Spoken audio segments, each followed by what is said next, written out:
श्री शिवाय नमस्तुभ्यम। हर हर महादेव। दोस्तों, आप सभी लोग जानते हैं कि 20 मार्च 2026 यानी शुक्रवार को पड़ रही है चैत्र महीने की नवरात्रि द्वितीया तिथि। और दोस्तों, ये वो तिथि है जो चैत्र महीने में पड़ने वाली सबसे बड़ी तिथि है, क्योंकि शुक्रवार के दिन पड़ रही है। और इसी दिन किया गया एक मुख्य द्वार दीपक का उपाय कभी भी खाली नहीं जाता है और इसका बहुत ही बड़ा और विशेष महत्व होता है। पूज्य गुरुजी ने कहा है, अगर कभी भी मौका लग जाए और चैत्र महीने की नवरात्रि द्वितीया शुक्रवार को पड़ जाए तो आप लोगों को एक मुख्य द्वार दीपक वाला उपाय तो अवश्य ही करना चाहिए। और इन दोनों का संयोग बहुत ही कम आता है। और दोस्तों, पूज्य गुरुजी ने अपनी शिव महापुराण की कथा में बताया है, इस दिन आपको एक दीपक वाला उपाय तो अवश्य ही करना चाहिए, क्योंकि ऐसा दिन पूरे साल में सिर्फ एक ही बार आता है। और दोस्तों, आप सभी लोग जानते हो कि चैत्र नवरात्रि शुक्रवार का अगर सबसे बड़ा कोई उपाय है तो वो एक मुख्य द्वार दीपक वाला उपाय है। तो दोस्तों, इस शुक्रवार के दिन आप लोगों को इस एक मुख्य द्वार दीपक वाले उपाय को जरूर करना है। बहुत सारे लोग होंगे जिन लोगों ने इस उपाय को न किया हो, मतलब पूरा साल निकल गया और उन्होंने किसी भी दिन इस दीपक वाले उपाय को न किया हो। पर दोस्तों, आपके पास एक आखिरी मौका बचा हुआ है, जो कि 20 मार्च के दिन है। तो इस दिन आप लोगों को इस वाले उपाय को जरूर कर लेना है। भले ही आपने पूरे साल भर इस उपाय को न किया हो, पर अगर आपने इस चैत्र महीने में पड़ने वाली द्वितीया के दिन अगर इस वाले उपाय को कर लिया तो आपको इस उपाय को करने का वो फल मिलेगा जिसकी आपने कभी कल्पना भी नहीं करी होगी। इसीलिए आप लोग इस वाले उपाय को एक बार जरूर कर लेना, ताकि आप लोगों के हाथ से यह मौका ना जा सके और आपको इस उपाय को करने का फल मिल सके। दोस्तों, यह उपाय पंडित जी ने अपनी अभी की ही शिव महापुराण की कथा में बताया है, जिस उपाय को आज हम आपको बहुत अच्छे से समझाने वाले हैं। इस वीडियो को देखने के बाद इस उपाय को समझने के लिए आपको कोई और वीडियो को देखने की जरूरत नहीं पड़ेगी। तो चलिए दोस्तों, उपाय को शुरू करते हैं। देखिए, यह इस चैत्र महीने के शुक्रवार के दिन यह इतना खास होता है, इतना महत्वपूर्ण होता है। देखा गया है कभी कभी बड़े बड़े पूजा पाठ अनुष्ठान से जो मनोकामना पूर्ण नहीं होते, वो इस चैत्र महीने के नवरात्रि द्वितीया के दिन एक छोटे से उपाय करने से ही आपकी मनोकामना पूर्ण हो जाती है। और बहुत सारे लोगों ने इस उपाय को किया भी है और उनको इस उपाय को करने का फल भी जरूर मिला है। अगर आप लोग भी इस उपाय को शुक्रवार नवरात्रि द्वितीया के दिन करना चाहते हैं तो आप इस उपाय को पहले अच्छे से समझ लेना, सुन लेना, उसके बाद करना। आपको इस उपाय का फल जरूर मिलेगा। और इस उपाय को कर लेने से आपके घर में चाहे किसी भी प्रकार की दुख और समस्या क्यों ना चल रही हो, आपको उसका कारण भी नहीं पता है कि भाई यह समस्या किस कारण से चल रही है। उसका कुछ भी कारण हो सकता है, जैसे पितृदोष हो सकता है या किसी भी तरह का मंगल दोष भी हो सकता है। तो इस दिन आप लोगों को यह वाला उपाय कर लेना है। यह एक ऐसा उपाय है जिस उपाय को अगर किसी विशेष दिन पर किया जाए तो भाई उस विशेष दिन का जो है वह तो हमें मिलता ही मिलता है। पर हमने उस दिन पर इस उपाय को किया है तो हमें उससे भी बड़ा फल मिलता है, और फल बहुत जल्दी मिलता है, क्योंकि आप इस उपाय को बहुत ही बड़े और विशेष दिन पर कर रहे हो। तो चलिए अब उपाय के बारे में बात करते हैं, लेकिन उससे पहले आप लोगों को यह जानना आवश्यक है कि आखिर यह उपाय किस समय करना है, किसको करना है और कैसे करना है। तो चलिए हम आगे आपको वीडियो में एक एक करके बता देते हैं। लेकिन उससे पहले अगर आप लोग हमारे चैनल पर नए हैं तो हमारे चैनल को सब्सक्राइब कर लेना और इस वीडियो को लाइक करके कमेंट बॉक्स में श्री शिवाय नमस्तुभ्यम ओम नमः शिवाय जरूर टाइप कर देना। और अपने फायदे के लिए, गरीबी दूर करने के लिए इस वीडियो को पूरा देखकर जाना, तभी आपको लाभ की प्राप्ति होगी। यदि आज आपने वीडियो को बीच बीच में से देखा, काट काट कर देखा, तो आपको जीवन में कभी सफलता हासिल भी नहीं होगी। तो दोस्तों, इस एक मुख्य द्वार दीपक वाले उपाय को हमें इस शुक्रवार के दिन कैसे करना है, किसको करना है, किस समय करना है और कहां पर करना है, ये सारे सवालों के जवाब आपको इस वीडियो में मिल जाएंगे। और जो ये वीडियो देखेगा भाई, उसको एक मुख्य द्वार दीपक वाला उपाय जरूर करना चाहिए, क्योंकि इस दिन दीपक का भी बहुत ही बड़ा और विशेष महत्व होता है। और जब बात आ जाए एक मुख्य द्वार दीपक की, तो ये सोने पे सुहागा वाली बात हो जाती है और ये एक बहुत ही बड़ा उपाय हो जाता है इस चैत्र नवरात्रि द्वितीया तिथि का। अब हम समझते हैं इस वाले उपाय को हमें करना किस समय है, इस एक दीपक वाले उपाय को हमें इस शुक्रवार के दिन करना किस समय है। तो देखिए, इस उपाय को करने का जो समय है वह सुबह का समय है और शाम का समय भी है। अब देखिए, यहाँ पर हम मुख्य रूप से सुबह का समय नहीं बोलेंगे, क्योंकि 20 मार्च नवरात्रि शुक्रवार द्वितीया का दिन है और इस दिन प्रदोष काल के समय का बहुत महत्व होता है। बाकी अगर सुबह के समय भी करेंगे तो भी अच्छा होगा, उसमें कोई भी दिक्कत वाली बात नहीं है। तो चलिए जानते हैं इस विशेष उपाय के बारे में। लेकिन उससे पहले एक प्रार्थना, अगर आप इस चैनल पर नए हैं तो आप इस वीडियो को लाइक करें, चैनल को सब्सक्राइब करें और कमेंट बॉक्स में आप अपनी राशि या अपना नाम जरूर डाल दें, क्योंकि हम राशि से जुड़ा भाग्य भी बताते हैं और भाग्य में चल रही परेशानियों को दूर करने के लिए वह आसान से आसान उपाय भी बताते हैं। तो चलिए अब हम अपने सबसे पहले उपाय की बात कर लेते हैं। देखिए, चैत्र मास के दिनों में विशेषकर भगवान शिव और माता पार्वती और विष्णु भगवान का पूजन किया जाता है। अब साथ ही साथ चैत्र नवरात्रि शुक्रवार का दिन भी पड़ गया है, तो ऐसा समझ लीजिए आपके जीवन में धन भी आएगा, सुख भी आएगा, धन बढ़ेगा भी, और साथ ही साथ आपके जीवन के सारे संकटों को भगवान शिव जी दूर कर देंगे। तो चलिए सबसे पहले बात कर लेते हैं सबसे पहले उपाय की, जो कि शुक्रवार वाले दिन आपको विशेषकर करना है। और इस उपाय को करने से आपकी कोई भी ऐसी इच्छा, कोई भी विश जो अभी तक अधूरी है, पूरी नहीं हो रही है, तो आपकी बड़ी से बड़ी विश और मनोकामना भी पूरी हो जाती है। जब आप नवरात्रि शुक्रवार वाले दिन इस पहले उपाय को कर लेते हैं, तो देखिए आप सभी जानते हैं कि श्री हरि विष्णु जो है उन्हें तुलसी दल सबसे प्रिय है। बिना तुलसी माता के श्री हरि विष्णु अधूरे हैं और बिना तुलसी पत्तों के श्री हरि विष्णु का भोग अधूरा है। अब श्री हरि विष्णु को प्रसन्न करके आप अपनी किसी भी मनोकामना को पूरा कर सकते हैं, क्योंकि श्री हरि विष्णु प्रसन्न हो गए तो आपकी कोई भी विश और इच्छा मनोकामना अधूरी नहीं रहेंगी। तो आपको तुलसी के 5 पत्ते लेने हैं। अब ये 5 तुलसी के पत्ते जो आपने लिए हैं, ये 5 तुलसी के पत्ते आपको श्री हरि विष्णु को अर्पित करने हैं। अपने घर के मंदिर में ही ठीक है, ऐसा आपको करना है। आपके घर में श्री हरि विष्णु की कोई मूर्ति है, प्रतिमा है, वहां पर यह 5 तुलसी के पत्ते आप रखें और साथ ही साथ एक देसी घी का दीपक गोल बाती का आपको लगाना है। और ओम नमो भगवते वासुदेवाय नमः इस मंत्र का आपको 11 बार जप करना है। देखो मंत्र कौन सा है, ओम नमो भगवते वासुदेवाय नमः, और फिर श्री हरि विष्णु से अपनी विश, अपनी इच्छा, अपनी मनोकामना कह देना। और फिर देखना आपकी विश और इच्छा, जो भी आपकी मनोकामना है, जो भी अपने जीवन में आपको चाहिए। अगर निर्धनता बहुत है, आप अपने घर से गरीबी को दूर करना चाहते हैं, या फिर धन आपका बढ़ता नहीं है, आप चाहते हैं कि आपका धन बढ़े, या फिर आपके घर में फिजूल खर्ची बहुत होती है, पैसा आपके पास नहीं रुकता है, आप चाहते हैं कि पैसा आपके पास रुके, या फिर घर में कोई व्यक्ति ऐसा है जो बहुत बीमार रहता है, या फिर किसी का विवाह नहीं हो पा रहा है, तो जो भी आपकी इच्छा है, जो भी आपके विश है, बस एक बार श्री हरि विष्णु से कह दे। दिन है, साथ ही 7 साल का सबसे बड़ा दिन है। यह दिन इतना उत्तम है कि जो आप श्री हरि विष्णु से मांग लेंगे, जो उनसे कह देंगे, वह आपकी विश, आपकी मनोकामना को बहुत जल्दी पूरा कर देंगे। तो यह पहला उपाय है। चलिए बात करते हैं दूसरे उपाय की। देखो, यदि आपके जीवन में आर्थिक संकट बहुत अधिक हो रहे हैं, धन की समस्या लगातार जीवन में बनी हुई है, एक एक रुपयों को प्राप्त करने के लिए आपको बहुत अधिक मेहनत कर रहे हैं, तो आज रात्रि में सोने से पहले आपको हो यह चमत्कारी दीपक का उपाय अवश्य करना है। या फिर यदि आपका जो व्यापार है, बिजनेस है, दुकान है, वह अच्छे से नहीं चल पा रही है, तो आज रात्रि में इस विशेष दीपक का उपाय आपको अवश्य करना चाहिए। देखो दोस्तों, दीपक हमारे घर में सभी नकारात्मक शक्ति को बाहर करता है। यह उपाय आपको साल में केवल 1 बार करने का ही मौका मिलता है। देखिए, इस उपाय के लिए आपको तुलसी जी की जो सूखी लकड़ी होती है उसे ले लेना है। देखिए दोस्तों, यदि आपके पास पुरानी तुलसी जी की लकड़ी है तो उसे आप ले सकते हैं, और यदि आपके घर में तुलसी जी जो लकड़ी है वह सूखी हुई है तो उसकी लकड़ी आप तोड़ के इस्तेमाल कर सकते हैं। लेकिन आपको ध्यान रखना है कि सूर्यास्त से पहले पहले ही आपको ये जो तुलसी जी की लकड़ी है इसे अवश्य ही तोड़ लेना है। तो इस उपाय के लिए आपको सबसे पहले तो एक मिट्टी का दीपक लेना होगा, चाहे तो आटे का दीपक भी ले सके, क्योंकि आटे का दीपक सभी दीपक में सर्वोत्तम माना गया है। इस दीपक के अंदर आपको शुद्ध घी का प्रयोग करना होगा, और इससे दीपक के अंदर आपने जो तुलसी जी की लकड़ी ली है उसे भी रख देना है। लेकिन ये जो तुलसी जी की लकड़ी है, इसमें आपको चारों तरफ अच्छे से घी लगा लेना है। देखिए, गुरुजी ने बताया है कि जो तुलसी जी की लकड़ी है, यदि आप उपाय करते हैं और बहुत ही शीघ्रता से जल जाती है, तो इसके लिए आपको एक कार्य करना है। आपको थोड़ी सी रुई ले लेनी है, और उस रुई को आपने जो तुलसी जी की लकड़ी ली है उस पर अच्छे से चारों तरफ लपेट देनी है। तुलसी जी की लकड़ी के ऊपर रुई लपेटने के बाद इसे आपको पूरा घी के अंदर डुबो लेना है। अब इसे आपको बाती के रूप में प्रयोग करना है। अब दोस्तों, इस दीपक को आपको प्रज्वलित कहां करना है? तो इस दीपक को आपको या तो भगवान विष्णु के सामने प्रज्वलित करना होगा, या फिर आपको भगवान श्री राम के सामने प्रज्वलित करना होगा, या फिर भगवान कृष्ण के सामने, यानी कि भगवान विष्णु के जो भी अवतार हैं उनके सामने आप ये दीपक प्रज्वलित कर सकते हैं। या फिर आप इस दीपक को माता तुलसी जी के सामने भी प्रज्वलित कर सकते हैं।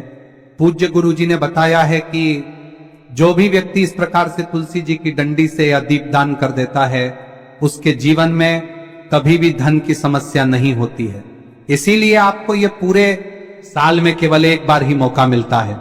इस उपाय को करके देखना, आपकी सभी इच्छाएं जरूर पूर्ण होंगी। ये जो उपाय है रात्रि में सोने से पहले करना है। अब बताते हैं तुलसी के गमले में आपको वह कौन सी चीज डालनी है जिस उपाय को करने से आप अपने जीवन में महाधनी बन जाएंगे। इतना धन आपको मिलेगा कि कभी भी आपके धन में कमी नहीं आएगी। कभी भी आपका धन बर्बाद नहीं होगा। आपके पैसे की बर्बादी बिल्कुल आपके जीवन से रुक जाएगी। और जो लोग कहते हैं कि घर में पैसा तो आता है, पैसा रुकता नहीं है और पैसा बढ़ता नहीं है, वृद्धि नहीं हो रही है, उन्हें भी विशेष यह तीसरा दिन जरूर करना चाहिए।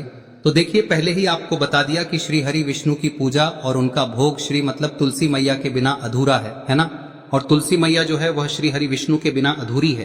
तो देखिए, जब भी आप तुलसी का कोई उपाय करेंगे तो सीधे सीधे आप श्री हरि विष्णु को प्रसन्न कर लेते हैं। अब व्यक्ति को, यानी जो भी व्यक्ति है, किस व्यक्ति को कितना धन देना है, यह श्री हरि विष्णु के हाथ में होता है। धन देने का काम माँ लक्ष्मी करती है, जो कि माँ तुलसी का ही एक रूप है। माँ तुलसी जो है यह माता लक्ष्मी का ही स्वरूप है ना। तो आपको करना क्या है, आपको लेनी है यहाँ पर हल्दी पिसी हुई, जो कि श्री हरि विष्णु से जुड़ी हुई है, आपके गुरु गृह से जुड़ी हुई है, आपकी कुंडली में गुरु को मजबूत करती है, सुख सौभाग्य को खींचने का काम करती है, धन को बढ़ाने का काम करती है। तो एक चुटकी पिसी हुई हल्दी आपको लेनी है और यह पिसी हुई सूखी हल्दी ही आपको अपने गमले में, तुलसी का पौधा जिस गमले में लगा है उसमें अच्छे से इस हल्दी को डालना है, ठीक है ना। और ओम नमो भगवते वासुदेवाय नमः इस मंत्र का जाप करना है। कितनी बार? कम से कम 11 बार जाप करना है। ओम नमो भगवते वासुदेवाय नमः इस मंत्र का जाप करते रहना है। और हल्के हल्के से तुलसी के पौधे में आपको पूरे गमले में पीसी हुई हल्दी का छिड़काव करना है। तो देखिए, जो व्यक्ति लेता है, ऐसा समझ लीजिए अपने जीवन से नहीं आने वाली 7 पीढ़ियों के जीवन से निर्धनता और गरीबी को दूर कर देता है। क्योंकि हल्दी जो है ना, यह साधारण नहीं है। हल्दी इतनी उत्तम होती है कि रातों रात आपके जीवन में चमत्कार करती है। आपने देखा होगा कि कोई भी शादी होती है, विवाह होता है ना, कोई भी ऐसा शुभ काम हम करते हैं उसमें हल्दी जरूर लेते हैं। गृह प्रवेश जब हम करते हैं तो हल्दी के स्वास्तिक का निर्माण करते हैं। कोई भी अच्छा काम करने जा रहे हैं, हल्दी उसमें लेते हैं। और हल्दी जो है ये आपके गुरु ग्रह को मजबूत कर देती है। अगर कुंडली में गुरु कहीं ना कहीं मजबूत है तो इससे उत्तम का मिलेगा नहीं। बहुत ही उत्तम उपाय है, तुलसी के गमले में एक चुटकी पीसी हुई हल्दी डालना है। तो यह बहुत ही उत्तम उपाय है। इस उपाय को आप जरूर करें। साल का सबसे बड़ा यह दिन है, तो इस उपाय को करने से श्री हरि विष्णु और महादेव आपसे न केवल प्रसन्न होते हैं, पाप होते हैं, आपसे इतना प्रसन्न हो जाते हैं कि जीवन में कभी आपके गरीबी और निर्धनता को नहीं आने देते हैं। तो चलिए अब बात कर लेते हैं अपने तीसरे उपाय की, जो कि मुख्य द्वार से जुड़ा हुआ है। और यह उपाय है स्थिर लक्ष्मी के वास के लिए।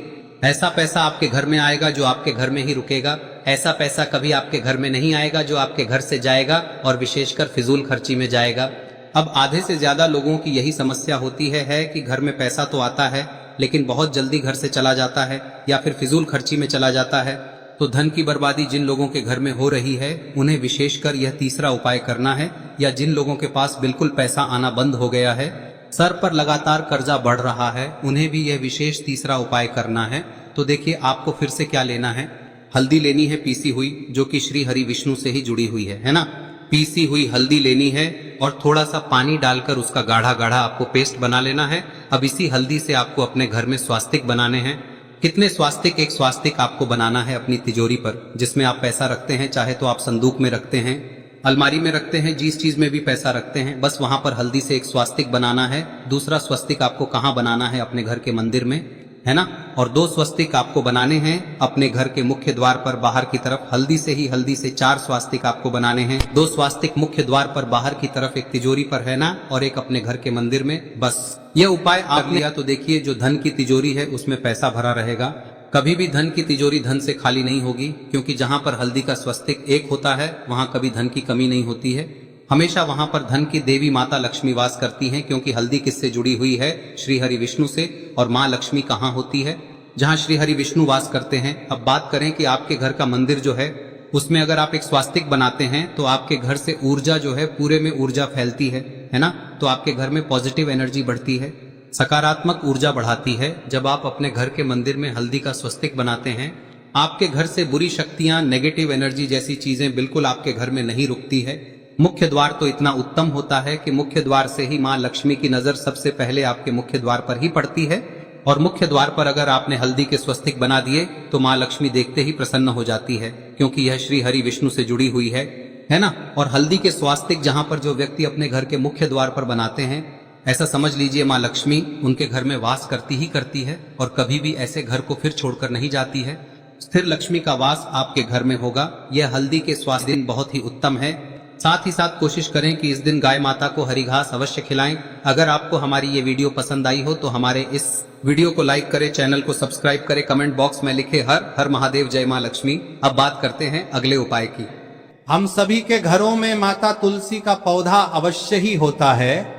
तो देखिए, हमें तुलसी जी के पौधे से सबसे पहले तो 3 पत्ते तोड़ने। देखो, एकादशी वाले दिन आपको तुलसी के पत्ते नहीं तोड़ने।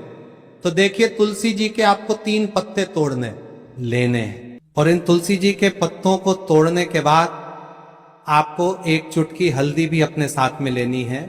हल्दी के अंदर आपको जल मिलाकर के पेस्ट के रूप में तैयार करना है। और इसी के साथ में आपको एक दीपक भी लेना होगा। दीपक आप मिट्टी का भी ले सकते हैं, आटे का भी ले सकते हैं। और इस दीपक में आपको शुद्ध घी डाल के इसमें आपको लंबी रुई की बाती का प्रयोग करना है। देखिए दोस्तों, आपके पास 3 तुलसी जी के पत्ते हैं। तो पहला जो तुलसी जी का पत्ता है उस पर आपको सबसे पहले तो जो आपने हल्दी ली है उसकी एक बिंदी लगानी है। और पहला जो तुलसी जी का पत्ता है आपके घर में, भगवान विष्णु का चाहे कोई सा भी स्वरूप हो, चाहे लड्डू गोपाल जी का स्वरूप हो, या फिर भगवान कृष्ण की आपके मंदिर में प्रतिमा हो, या फिर भगवान श्री राम की प्रतिमाएं, उनके सामने आपको पहला तुलसी जी का पत्ता अर्पित करना है।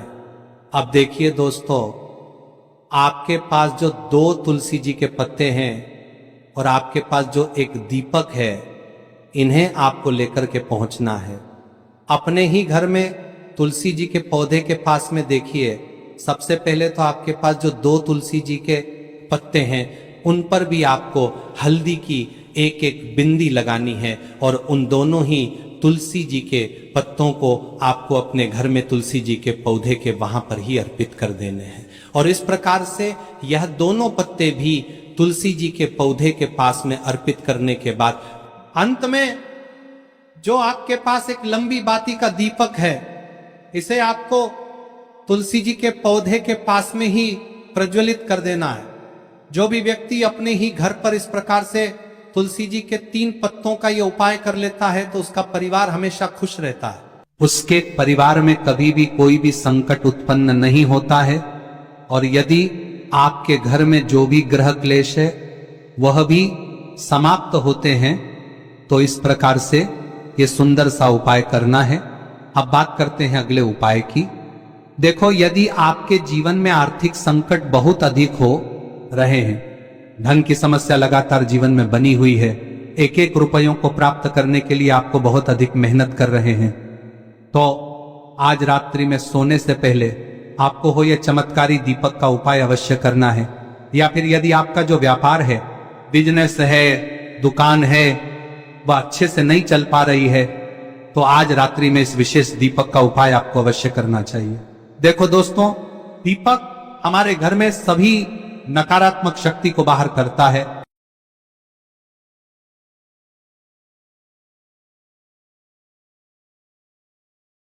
और दोस्तों, ये वह तिथि है जो चैत्र मास में पड़ने वाली सबसे बड़ी तिथि है, क्योंकि ये शुक्रवार के दिन पड़ रही है और इसका बहुत ही बड़ा और विशेष महत्व होता है। पूज्य गुरुजी ने कहा है कि अगर कभी भी मौका लग जाए और चैत्र महीने की द्वितीय तिथि शुक्रवार को पड़ जाए तो आप लोगों 11 चावल के दाने का उपाय तो अवश्य ही करना चाहिए। इन दोनों का संयोग बहुत ही कम आता है। इसी के साथ में गुरुजी ने अपने शिवपुराण कथा में बताया है कि इस दिन आपको 11 चावल दाने का उपाय तो आपको अवश्य ही करना चाहिए, क्योंकि ऐसा दिन पूरे साल में सिर्फ एक ही बार आता है। और दोस्तों, आप सभी लोग जानते हो कि शुक्रवार द्वितीया तिथि का अगर सबसे बड़ा कोई उपाय है तो वह 11 चावल के दाने वाला उपाय है। तो दोस्तों, इस शुक्रवार द्वितीया तिथि के दिन आप लोगों को इस 11 चावल दाने वाले उपाय को जरूर करना है। बहुत सारे लोग होंगे जिन लोगों ने इस उपाय को ना किया हो, मतलब पूरा साल निकल गया, उन्होंने किसी भी दिन इस 11 चावल के दाने वाले उपाय को ना किया हो। पर दोस्तों, आपके पास एक आखिरी मौका बचा हुआ है, जो कि 20 मार्च शुक्रवार द्वितीया तिथि के दिन है। तो इस दिन आप लोगों को इस वाले उपाय को जरूर कर लेना है। भले ही आप पूरे महीने भर इस उपाय को ना किया हो, पर अगर आपने इस चैत्र महीने की द्वितीया तिथि के दिन अगर इस वाले उपाय को कर लिया तो आपको इस उपाय को करने का वह फल मिलेगा जिसकी आपने कभी कल्पना भी नहीं करी होगी।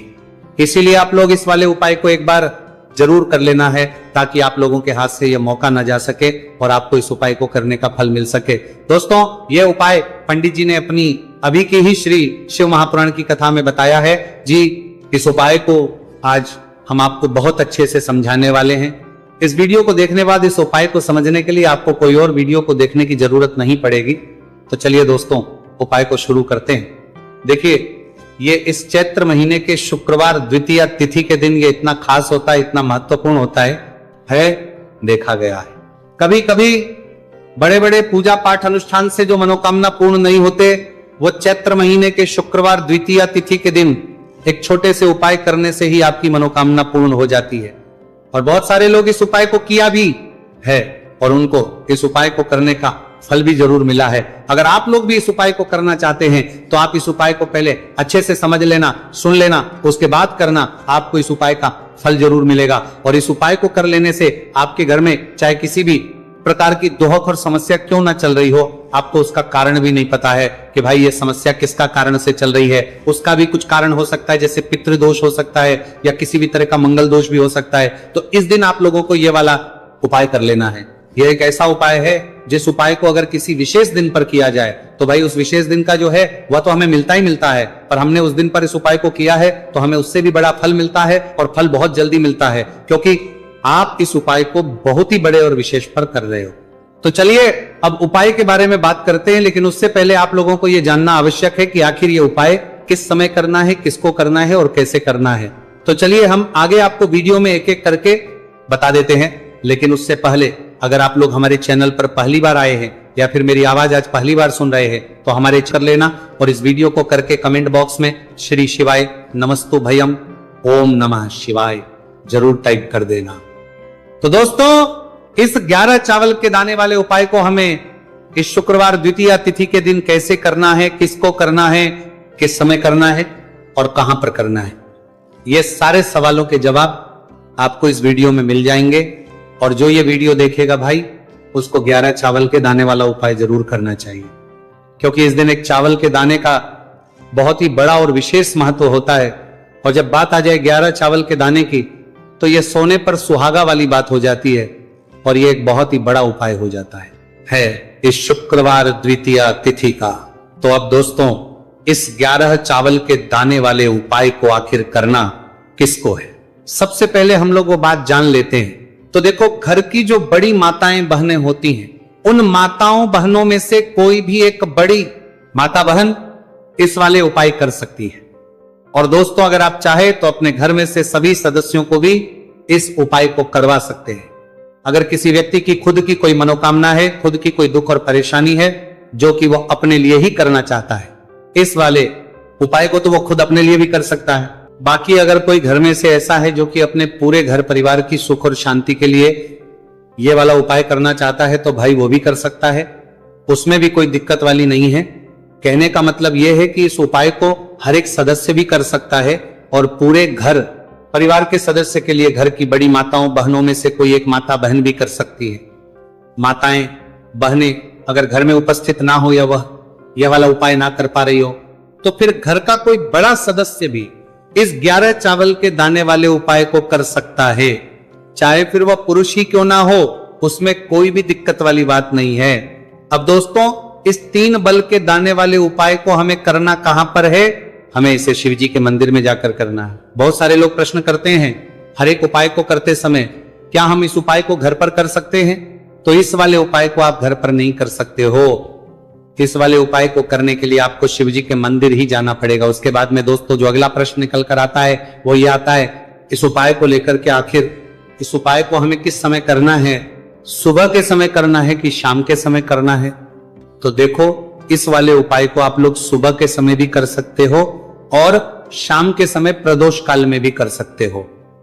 अब अगर आप पूछो कि भाई साहब सबसे उत्तम समय कौन सा रहेगा इस 31 चावल के दाने वाले उपाय को करने का, तो हम आपसे बस यही कहेंगे कि इस उपाय को आप सुबह के समय करेंगे तो ज्यादा बेहतर होगा। बाकी अगर प्रदोष काल शाम के समय भी करेंगे तो भी अच्छा होगा, उसमें कोई भी दिक्कत वाली बात नहीं है। तो अब दोस्तों, अगली सबसे बड़ी और महत्वपूर्ण बात आती है, वह यह आती है कि सुबह अगर हम उपाय को करेंगे तो हमें कितने बजे से लेकर कितने बजे तक के बीच में करना है। और शाम के समय प्रदोष काल में करेंगे तो हमें कितने बजे से लेकर कितने बजे के बीच में करना है? तो देखो, सुबह जितनी जल्दी हो सके आप उपाय को करने की कोशिश करना। बाकी अगर किसी कारणवश लेट भी हो जाओ थी, देर भी हो जाए, तो 10 या 11 बजे तक भी आप उपाय कर लेना, पर 12 बजे से ज्यादा देरी ना हो, ठीक है, इस बात का ध्यान रखना। उसके बाद में दोस्तों, अगर शाम के समय प्रदोष काल की बात करें, प्रदोष काल का जो समय है होता है वह शाम के 6 बजे से शुरू हो जाता है। मतलब शाम के 6 बजे से लेकर 7 बजे के बीच का जो समय होता है, यह समय प्रदोष काल का समय होता है। पर अभी जो मौसम चल रहा है, इस मौसम में जो है शाम बहुत देरी से होती है, तो आप इस उपाय को 7 या 8 बजे के बीच में भी कर सकते हो। मतलब शाम के 6 बजे से 8 बजे के बीच में आप कभी भी इस वाले उपाय को कर सकते हो, उसमें कोई भी दिक्कत वाली बात नहीं है। अब दोस्तों, यहां पर इस उपाय को लेकर एक और सबसे बड़ी बात यह निकल कर आती है कि इस 11 चावल के दानों को हमें लेना कहां से होता है, और हमें इस उपाय को करने के साथ में क्या और कुछ भी सामग्री ऐसी होती है जो शिव जी के मंदिर लेकर जानी पड़ रही थी। तो देखो, यहां पर हम आपको बता दें, सबसे पहले आप लोग ये जान लो कि ये जो 3 चावल के दाने वाला उपाय है, सिर्फ और सिर्फ आप उपाय की सामग्री लेकर कभी भी शिव जी के मंदिर मत जाना, क्योंकि हमें भगवान के सामने यह नहीं दर्शा है कि अगर हम भगवान शिव जी के मंदिर आए हैं तो अपने फायदे के लिए आए हैं। तो इसीलिए जो भी पूजन सामग्री है, उपाय सामग्री है, 11 चावल के दाने, इसके साथ में आपको पूजन सामग्री भी जरूर लेकर जाना है। देखो, अगर सुबह के समय उपाय कर रहे हो तो सीधी सी बात है, 1 लोटा जल तो आप लेकर जाओगे ही जाओगे। वही 1 लोटा जल अगर मिट्टी का जल हो तो बहुत अच्छा रहेगा। मिट्टी का जल कैसे बना आता है, इसके लिए हमने पहले से बहुत सारी वीडियोस बना दी है आपके पास। इस दिन एक आखिरी मौका रहेगा मिट्टी का जल शिवजी पर चढ़ने का और उपाय को करने का। बहुत बड़ा आपको इस दिन फल मिलेगा। तो इसीलिए इस दिन हो सके तो भाई मिट्टी का जल चढ़ाना, तो अपने साथ में कम से कम 1 लोटा जल तो आपको लेकर जाना ही जाना है। अगर मिट्टी का जल नहीं है तो घर का जल भी आप इस्तेमाल कर सकते हो। इसके अलावा जो भी पूजन सामग्री है, देखो 11 के दाने ये अलग आपके रहेंगे, और जो आपकी पूजन सामग्री रहेगी वो अलग रहेगी। पूजन सामग्री में आप जो भी चीज लेकर जाना चाहे वो लेकर जा सकते हैं। एक बेलपत्र भी लेकर जा सकते हैं, उसमें कोई भी दिक्कत वाली बात नहीं है। वहीं अगर हम बात करें शाम के समय की, तो शाम के समय शिव जी पर जल नहीं चढ़ता है, इसीलिए शाम के समय आप लोग एक दीपक तैयार कर लें, जो कि गोल तीखा आटे का, शुद्ध देसी गाय का घी का होगा, है ना। इस बात का आप लोगों को ध्यान करना है। और इस दीपक को आपको घर से जलाकर नहीं लेकर जाना है, भगवान शिव जी के मंदिर में जाकर ही जलाना है। इस बात का भी आप लोगों को ध्यान रखना है। अब दोस्तों, यहां पर हमें इस बात को समझना है कि ये 11 चावल के दाने हमें लेना कहां से है। क्या हमें दुकान से लेकर आना है, या हमें अपने घर से लेना है, या कहां से लेकर आना है, और कौन से चावल लेना है, क्योंकि चावल भी बहुत प्रकार के होते हैं। तो देखो, इन सभी सवालों के जवाब आप लोग एक बात में सुन लो कि भाई जो उपाय है, इस उपाय में आपको ये नहीं देखना है कि भाई कौन से चावल है, कौन से चावल नहीं है। बस जो भी चावल ले रहे हो वो चावल का दाना सबूत होना चाहिए, मतलब साबुत होना चाहिए, टूटा हुआ नहीं होना चाहिए, कटा पीटा नहीं होना चाहिए। यह बात आपको ध्यान रखना है। बाकी आपका चावल बासमती हो या सादा चावल हो या कोई सा भी चावल हो, उसमें कोई भी दिक्कत वाली बात नहीं है। तो सीधी सी बात है कि आपके घर के रसोई घर में जहां पर आप बनाते हो, वहां पर जो भी चावल आपके उपस्थित हो, उन चावलों में से अपनी 1 कटोरी भर लेना, या 1 मुट्ठी चावल अलग से निकाल कर रख लेना, क्योंकि हम 11 चावल ही यहां पर इस उपाय में लेने वाले हैं। तो हमें ये चावल के दाने गिनकर निकालने पड़ेंगे। इस बात का आप लोगों को ध्यान रखना है। तो अपने उस चावल की कटोरी में से या चावल में से 11 ऐसे चावल के दाने आप लोग निकाल लो, जो कि टूटे हुए ना हो, कटे पीटे ना हो, कोई दाग ना लगा हुआ हो, है ना। अच्छे साबुत चावल के दाने 31 दाने आप लोग निकाल कर रख लो, और इन्हें किसी भी एक कागज की पड़िया में या किसी एक छोटी सी कटोरी में आप लोग रख लो, ताकि यह सुरक्षित रहे, आपके एक भी चावल का दाना इधर उधर ना हो, और आपका उपाय भी पूरा अच्छे से हो जाए। तो भाई जैसे ही आपका उपाय की जो सामग्री है, 11 चावल के दाने ये तैयार हो जाते हैं, उसके बाद में आपको जो भी अपनी पूजन सामग्री है, सुबह समय कर रहे हो तो 1 लोटा जल और 1 बेलपत्र या पूजन सामग्री जो लेकर जाना चाहो उसकी भी तैयारी कर लेना। और शाम के समय जा रहे हो तो भाई अपना जो दीपक है उसे तैयार कर लेना, ठीक है। और उपाय को करते समय शुद्धता का विशेष रूप से ध्यान रखना,